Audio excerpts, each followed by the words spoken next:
On October 29, 1948, soldiers of the Israeli Defense Forces walked into the Palestinian village of Al-Dawayima and killed every living person they could find, men, women, and children, then sealed the evidence for over 30 years.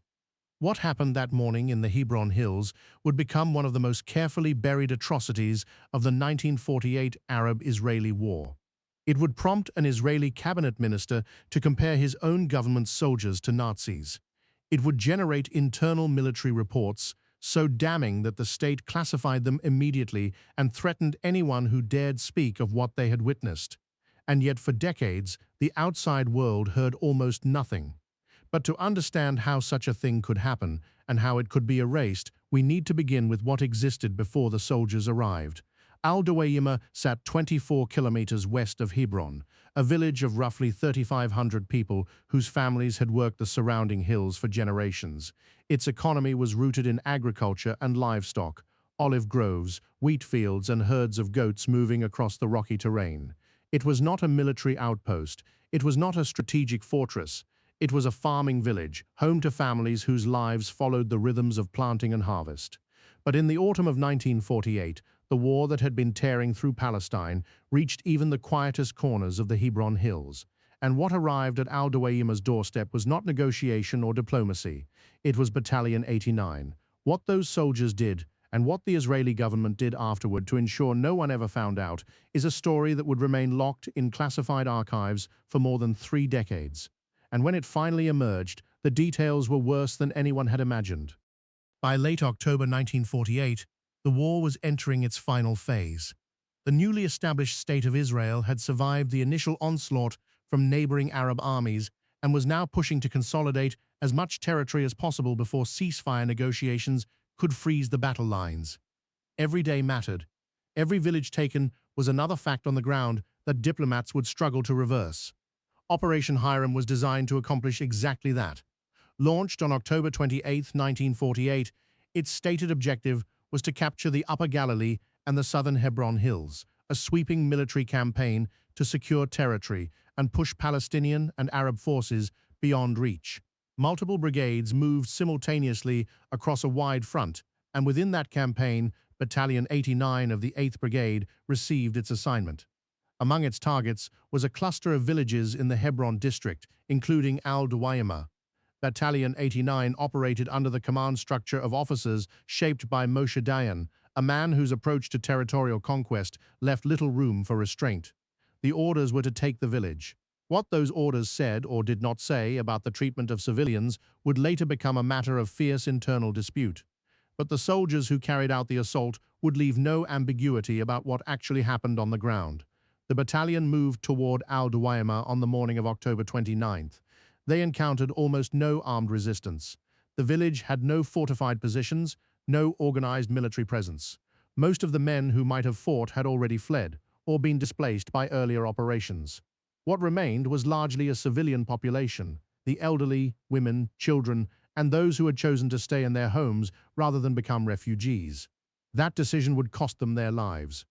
The soldiers entered Al-Dawayima and began killing almost immediately.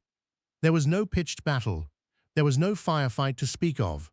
Witnesses from within the battalion itself would later describe what unfolded as a systematic execution of unarmed people.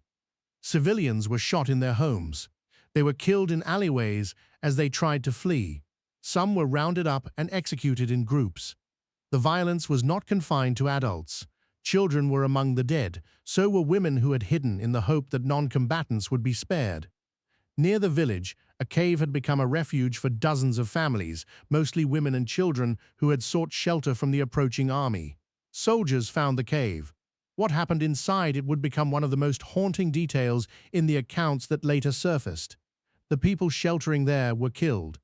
In another documented incident, civilians were forced into a house. The structure was then demolished on top of them. The estimates of the dead range from 80 to 200 people. The exact number has never been established with certainty, in part because of what the Israeli government did next, which was everything in its power to ensure no accurate count, no official record, and no public acknowledgement would ever reach the light of day. But the soldiers who carried out the killing were not all willing to stay silent, and their words, passed quietly through political channels, would eventually reach the highest levels of the Israeli government. Not every soldier who walked out of Al-Dawayima that day was willing to pretend it hadn't happened. Some were shaken to their core, and in the weeks that followed, a few of them began to talk, not publicly, not to journalists, but through private letters and conversations directed at political contacts within Maypam and other left-wing Israeli parties. Maypam, the United Workers' Party, had members embedded throughout the military.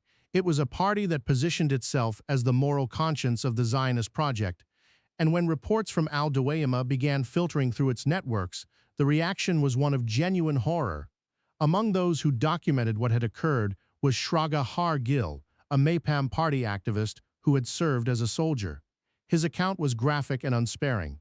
He described executions of unarmed villagers. He described the killing of children. He described scenes that read not as the fog of war, but as deliberate, methodical violence against a defenseless population. These testimonies were not meant for public consumption. They circulated within party channels, passed from hand to hand among political figures who understood the explosive nature of what they contained. But they could not remain entirely contained. The details were too disturbing, the scale too large, and the moral implications too severe for even the most disciplined party structures to keep under permanent seal. Eventually, the whispers reached the Israeli cabinet itself, and when they did, one minister's response would produce a statement so incendiary that it too would need to be buried. When the reports from Al-Dawayima reached the cabinet table, the response was not uniform. Some ministers treated the accounts as exaggerations or the unfortunate byproducts of war.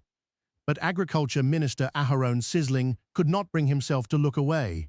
In a cabinet meeting, Sisling confronted his colleagues with the reality of what Israeli soldiers had done. His words were unambiguous and devastating. "Now Jews too have behaved like Nazis," he told the assembled ministers, "and my entire being is shaken." The comparison was not rhetorical flourish.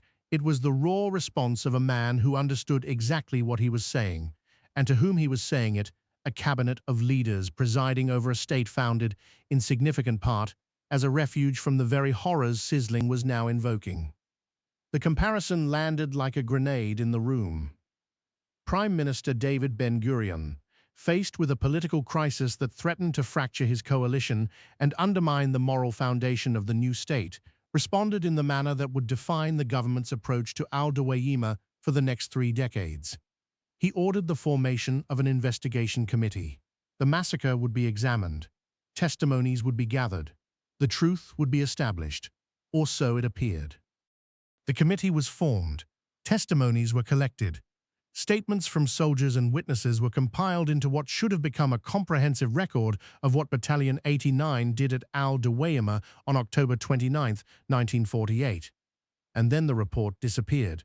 The findings were classified. No soldiers were court-martialed. No officers were demoted or disciplined. No public statement was ever issued acknowledging the scope of the killing. The investigation committee that Ben-Gurion had ordered with such apparent urgency produced results that the government immediately sealed away from the Israeli public, from the international community, and from history itself.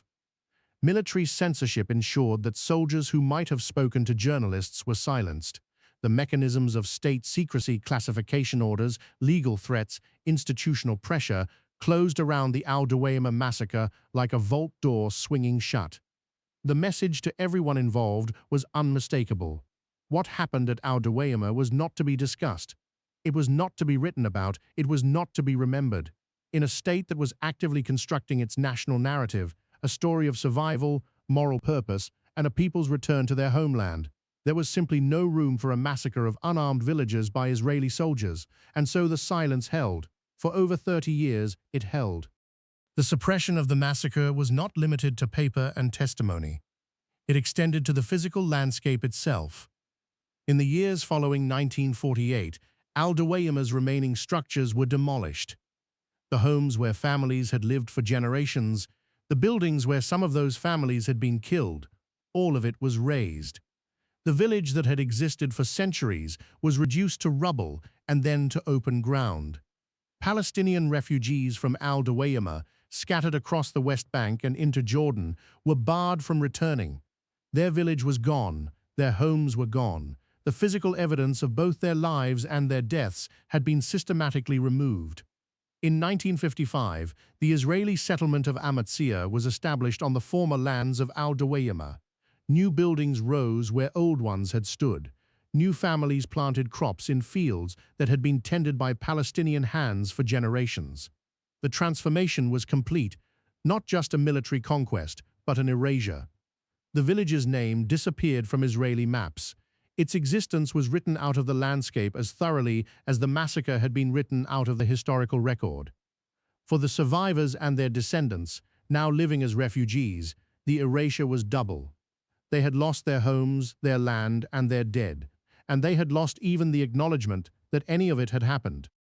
In the 1980s, an Israeli historian named Benny Morris began doing something that the Israeli state had spent 3 decades trying to prevent.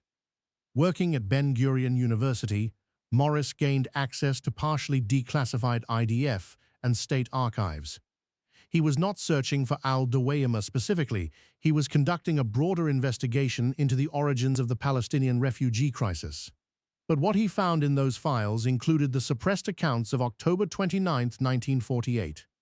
Morris published his findings in his landmark work, The Birth of the Palestinian Refugee Problem, bringing the Al-Dawayima massacre to wide academic attention for the first time.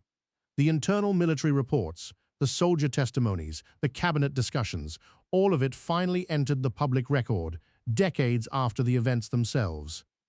The reaction was predictable. Morris's work generated fierce debate within Israel and internationally.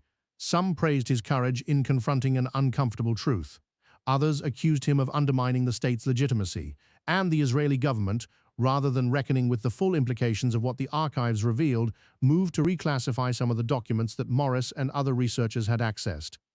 Files that had been briefly opened were sealed again, a reflexive attempt to push the evidence back into darkness, even as it was already entering public discourse. Unlike the massacre at Deir Yassin, which had received international attention in 1948 and became a widely known symbol of the war's violence, Al-Dawayima remained largely unknown outside academic circles. The same censorship apparatus that had silenced soldiers in 1948 had achieved its long-term objective, not the permanent suppression of truth, but something nearly as effective, the suppression of attention.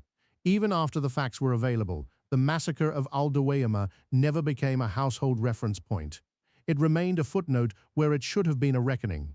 The village is gone, its people were scattered, its dead were never counted with precision, never named in full, never mourned in any official capacity by the state that killed them. The investigation that was promised produced a report that was buried. The soldiers who pulled the triggers lived out their lives without consequence. And the classified files, even after partial disclosure, remain subject to the ongoing tension between a nation's right to confront its history and a government's impulse to control the narrative. What Al-Dawayima reveals is not a single failure of a single battalion on a single morning.